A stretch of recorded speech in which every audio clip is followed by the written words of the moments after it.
Voter പട്ടിക തീവ്ര പരിഷ്കരണത്തിൽ ഹിയറിംഗിനുള്ള രേഖ ഹാജരാക്കുന്നതിൽ ആശയക്കുഴപ്പം.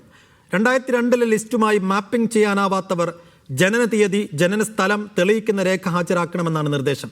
കമ്മീഷൻ പറയുന്ന 11 രേഖകളിൽ ഏതെല്ലാം സാധുവാണെന്നതിൽ BLOമാർക്ക് വ്യക്തതയില്ല. എന്നാൽ വോട്ടർ പട്ടിക തീവ്ര പരിഷ്കരണത്തിൽ മാപ്പിംഗ് ചെയ്യാത്തവരുടെ ഹിയറിംഗ് EROമാർ തീരുമാനിക്കുമെന്നാണ് തെരഞ്ഞെടുപ്പ് കമ്മീഷന്റെ വിശദീകരണം. ജില്ലാ അസംബ്ലി ബൂത്ത് തലത്തിൽ BLAമാരെ നിയോഗിക്കാൻ നിർദ്ദേശം നൽകണമെന്ന് യോഗത്തിൽ CPM ആവശ്യപ്പെട്ടു. ഒഴിവാക്കപ്പെട്ടവരുടെ പട്ടികയിൽ പിഴവുണ്ടെന്ന് കോൺഗ്രസ് അറിയിച്ചു. അതിനിടെ SIR കരട് വോട്ടർ പട്ടികയിൽ ഉൾപ്പെടാത്തവരുടെ പേര് ചേർക്കുന്നതിനായി ഹെൽപ്പ് ഡെസ്കുകൾ രൂപീകരിക്കാൻ സംസ്ഥാന സർക്കാർ ഉത്തരവ്.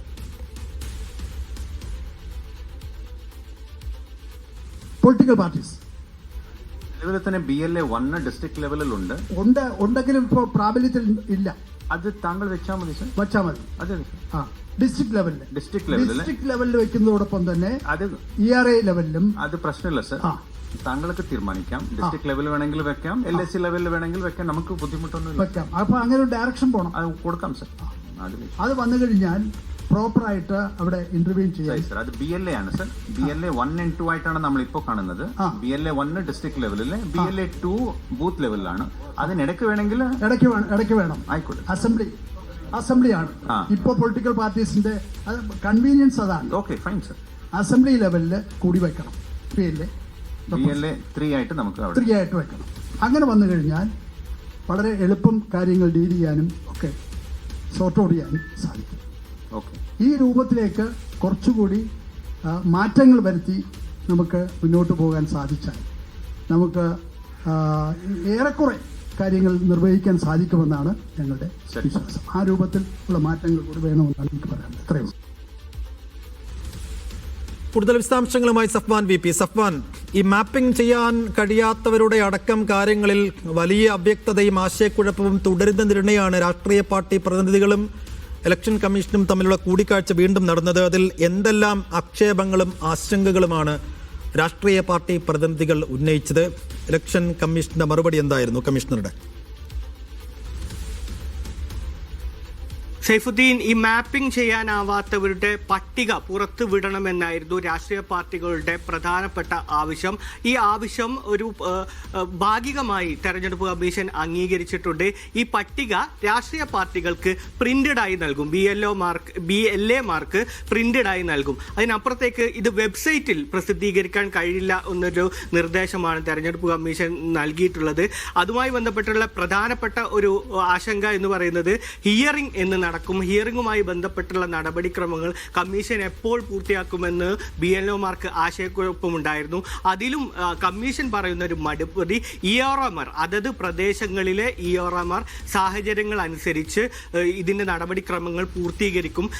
നാളെ മുതൽ തന്നെ ഈ ഹിയറിംഗ് നടപടികൾ ക്രമങ്ങൾ അതത് പ്രദേശത്തെ സാഹചര്യങ്ങൾ അനുസരിച്ച് അവിടുത്തെ എണ്ണവും അവിടെ അൺമാപ്പിംഗ് ചെയ്ത ആളുകളുടെ എണ്ണം അടക്കം പരിശോധിച്ച് ഇത്തരത്തിലുള്ള ഹിയറിംഗ് നടപടിക്രമങ്ങളുമായി മുന്നോട്ട് പോകും എന്നുള്ളൊരു കാര്യമാണ് തെരഞ്ഞെടുപ്പ് കമ്മീഷൻ അറിയിച്ചത്. ഈ രേഖവുമായി ബന്ധപ്പെട്ടുള്ള കാര്യങ്ങളും ഓരോരുത്തർക്കും ഓരോ കാരണങ്ങളാണ്.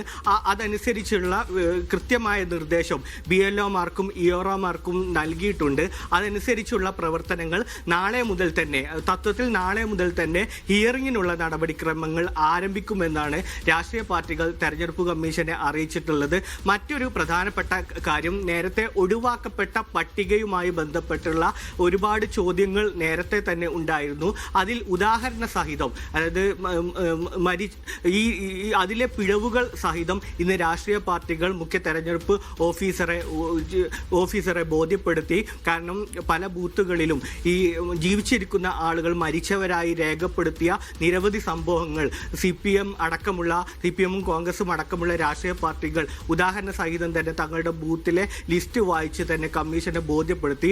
എന്നാൽ കമ്മീഷൻ ഇതിൽ ഒരു കാര്യം പറയുന്നത്, ഇനി അതായത് 18 വരെ ഈ ഒഴിവാക്കപ്പെട്ടവരുടെ പട്ടികക്ക് തിരുത്തൽ വരുത്താൻ അവസരമുണ്ടായിരുന്നു. പഴയ ലിസ്റ്റ് ഫ്രീസായ പശ്ചാത്തലത്തിൽ ഇനി എന്തായാലും ഒഴിവാക്കപ്പെട്ടവരുടെ ലിസ്റ്റിൽ വന്ന മുഴുവൻ ആളുകളും പുതുതായി വോട്ടർ പട്ടികയിൽ അപേക്ഷിക്കണം എന്നുള്ളൊരു നിലപാടാണ്. അങ്ങനെ പ്രൊവിഷൻ ഉള്ളൂ എന്നാണ് മുഖ്യ തെരഞ്ഞെടുപ്പ് ഓഫീസർ അറിയിച്ചിരിക്കുന്നത്. ഇതിന്റെ ഭാഗമായി ഈ ഹിയറിംഗ് നടപടി ഏതായാലും കടക്കുന്ന ഭാഗമായിട്ട് സർക്കാരും ഈ വിഷയത്തിൽ ഇടപെടുകയാണ്. സർക്കാർ വില്ലേജ് അടിസ്ഥാനത്തിൽ ഒരു ഹെൽപ്പ് ഡെസ്ക് തുടങ്ങാൻ ഈ പ്രാദേശിക തലത്തിലുള്ള ഉദ്യോഗസ്ഥർക്ക് നിർദ്ദേശം നൽകിയിട്ടുണ്ട്.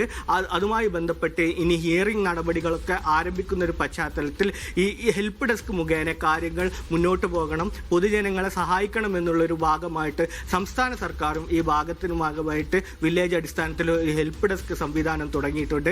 ഏതായാലും ഈ ഹിയറിംഗ് നടപടിക്രമങ്ങൾ നാളെ മുതൽ ഓരോ അതത് പ്രദേശത്തിന്റെ സാഹചര്യം അനുസരിച്ച് ആരംഭിക്കുമെന്നാണ് പുതുതായി പങ്കുവെക്കാനുള്ള പ്രധാനപ്പെട്ട കാര്യം. തത്വത്തിൽ നാളെ മുതൽ ഹിയറിംഗ് നടപടിക്രമങ്ങൾ ആരംഭിക്കും. സേഫു.